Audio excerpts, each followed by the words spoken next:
నమస్కారం, మీరు చూస్తున్నారు యాదవ విజన్ తెలుగు. బాపట్ల జిల్లా ఈదుమూడి గ్రామంలో యాదవ గొర్రెల కాపరులపై జరిగిన అమానుష దాడి ఘటనపై ఒంగోలులో రౌండ్ టేబుల్ సమావేశం జరిగింది.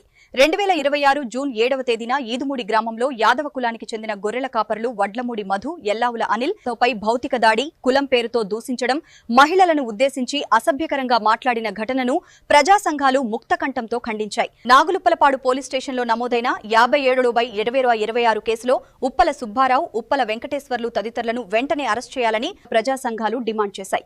అలాగే ముద్దాయిలు పెట్టిన కౌంటర్ కేసు 58/2026ను రద్దు చేయాలని కోరాయి. సంఘటన జరిగి 3 వారాలు గడుస్తున్నప్పటికీ ప్రభుత్వం, అధికారులు పట్టించుకోకపోవడం, నిందితులను కాపాడుతున్న సూత్రధారులు ఎవరు, అధికారుల కాలయాపన వెనుక మతలబు ఏమిటి అని సమావేశంలో పాల్గొన్న నాయకులు ప్రశ్నించారు. ఈ రౌండ్ టేబుల్ సమావేశంలో బాధితులకు న్యాయం సాధించేందుకు భవిష్యత్ కార్యాచరణ, ఉద్యమ ప్రణాళికపై చర్చించారు.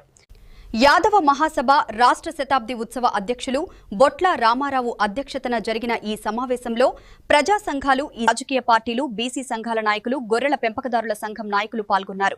బాధితులు వడ్లమూడి మధు, ఎల్లావుల అనిల్ తమకు న్యాయం చేయాలని కోరారు. యాదవ గొర్రెల కాపరుపై దాడులు జరగడం, కులం పేరుతో అవమానించడం ప్రజాస్వామ్యంలో ఆమోదయోగ్యం కాదని నాయకులు స్పష్టం చేశారు. బాధితులకు న్యాయం జరిగే వరకు పోరాటం కొనసాగుతుందని ప్రజా సంఘాలు హెచ్చరించాయి. ఏదైతే ఈదుమూడికి సంబంధించినటువంటి వ్యక్తికి గొర్రెల దొడ్డి వేసి ఆ ప్రాంతాల్లో వేసవి కాలం కావడంతో మేత మేపుకున్నటువంటి సందర్భంలో అక్కడ భూమి లేదు, అతనికి సంబంధం లేనటువంటి వ్యక్తి ఉద్దేశపూర్వకంగా ఉప్పాల సుబ్బారావు అనేటువంటి వ్యక్తి వచ్చి అన్యాపదేశంగా మధు మీద దూషణకు దిగటం, కలబట్టం, అట్లాగే కులం పేరెత్తి చాలా హీనమైనటువంటి భావనతోటి వాడినటువంటి పదజాలం ఆ రోజు వడ్లమూడి మధు వీడియోలో బంధించినటువంటి అంశం మీద అదంతా ప్రజలకు తెలిసింది. కానీ ఇటువంటి అంశాలు ఆంధ్రప్రదేశ్ రాష్ట్రంలో చాలా జరుగుతున్నాయి. ఖచ్చితంగా అధికారంలో ఉన్నటువంటి చంద్రబాబు నాయుడు సర్కార్ కానీ, వారి అనుయాయులు కానీ, వారికి సంబంధించినటువంటి సామాజిక వర్గీయులు పెచ్చరిల్లిపోతున్నటువంటి సందర్భం. పెదగంజాం అనేటువంటిది బాపట్ల జిల్లాలో ఉంది. ఈ యొక్క పెదగంజాన్ని P4లో ఆదర్శంగా తీసుకుని మేము బంగారు కుటుంబం మార్గదర్శి అనేటువంటి పేరుతోటి ఆ గ్రామాన్ని కానీ, ఆ గ్రామంలో ఉన్నటువంటి అణగారిన వర్గాల కుటుంబాలు, బీసీ, ఎస్సీ, ఎస్టీ, మైనార్టీ కుటుంబాలన్నింటినీ కూడా ఆర్థికంగాను, రాజ్యాధికార పరంగాను, పదవుల పరంగాను ఉన్నత స్థానంలో నిలబెడతామని ముఖ్యమంత్రి హామీ ఇస్తే ఇక్కడ ఉన్నటువంటి వ్యక్తులు, స్థానిక ఎమ్మెల్యే ఏలూరి సాంబశివరావు, పార్చూరు, వాళ్ళ యొక్క గన్మెన్ని పంపించి ఈరోజు మనం చూస్తూ ఉంటే వాళ్ళు గన్మెన్ పంపించి మా వాళ్ళు పెట్టినటువంటి 57/2026 ఏదైతే కేసు నమోదైందో క్షణాల్లోనే 58/2026 పేరుతోటి మరలా నాగులుప్పలపాడు స్టేషన్కి కేసును పంపించినటువంటి దాంట్లో ఆ స్థానిక ఎమ్మెల్యే యొక్క చర్యలు ఉన్నాయి. అట్లాగే ఎమ్మెల్యే మైండ్ గేమ్ ఆడుతూ తనకేమీ తెలియదు అన్నట్లుగా ఒక సోమవారం నాడు కలెక్టర్ గారికి, అట్లాగే ఇన్ఛార్జ్ మంత్రిగా ఉన్నటువంటి మా సామాజిక వర్గీయుడైనటువంటి కొలుసు పార్థసారథి గారికి ఉద్దేశపూర్వకంగా వినతి పత్రం ఇచ్చి భంగం పెట్టాలని, మరిపించాలని యాదవ్ సామాజిక వర్గం ఓట్లనైతే కొలగొడతాడు. కానీ ఈ సామాజిక వర్గీయులకు అడ్డమండరు, అడ్డుగా లేకపోతే అండగా ఉండేటువంటి పరిస్థితి లేదు. అటువంటి పరిస్థితి మనకు తలెత్తింది. ఏదైతే రూరల్ సీఐ శేషగిరిరావును సంప్రదిస్తే మా యొక్క ఏదైతే బాధితులు ఆయన బూతులు తిడతారు, కులమెత్తి తిడతారు, ఏం చేసుకుంటారు చేసుకోండి అని భాష మాట్లాడే ఆయన కూడా ఈ ముఖ్యమంత్రి సామాజిక వర్గీయుడు కావడంతో చట్టం కాదు, తమ రెడ్ బుక్ కాదు, తమదే రాజ్యాంగం అన్నట్లుగా ఏ అధికారికి ఆ అధికారి, పోలీసు అధికారులు ఇష్టారీతిలో మాట్లాడేటువంటి సందర్భాన్ని మేము ఖచ్చితంగా కౌంటర్ చేస్తున్నాం. మరి మీకు వీడియోలో కనిపించలేదా? కులం పేరెత్తి మా మహిళల్ని నీచాతి నీచంగా కుటుంబంలోని మహిళలను తిట్టినటువంటి సందర్భాన్ని ఎందుకు కేసు కట్టకుండా నిర్వీర్యం చేస్తున్నారు? కలెక్టర్ గారు, ప్రకాశం జిల్లా కలెక్టర్ గారిని కలిసి అక్కడ ధర్నా చేసి నివేదిక ఏదైతే మేము చేసినటువంటి మెమోరాండం ఇస్తే ఒక కమిటీని వేశారు. ఆ కమిటీ రిపోర్ట్ ఏంటి, ఆ కమిటీ చర్యలు ఏం తీసుకుందంటే చర్యలు మృగ్యం.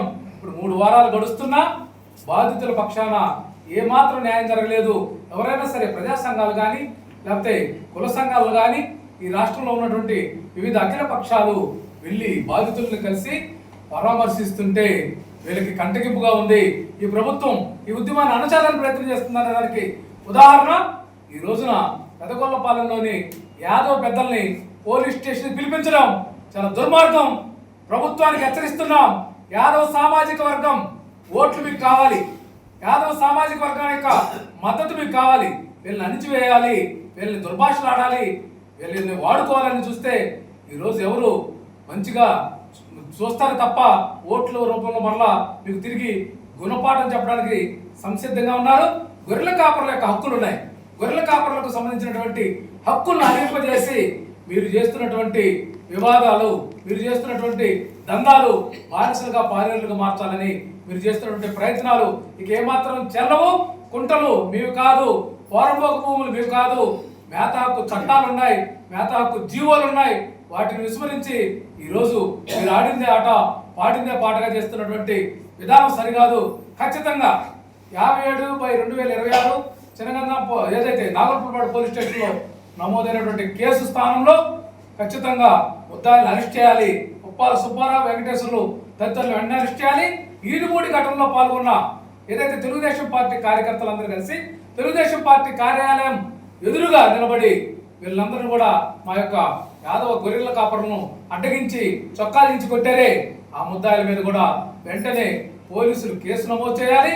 సిఎస్ గా ఉన్నటువంటి సాయి ప్రసాద్ గారు కూడా పట్టుకుంట వాసి కావడంతో అక్కడ బంధుత్వాలతోటి ఈ కేసులను, ఈ వర్గాలను అణచివేయడానికి మీ అధికారాలను ఉపయోగిస్తున్నారనేది తేటతనం అయిపోయింది. మీ ఆటలకు ఏమాత్రం సాగవు.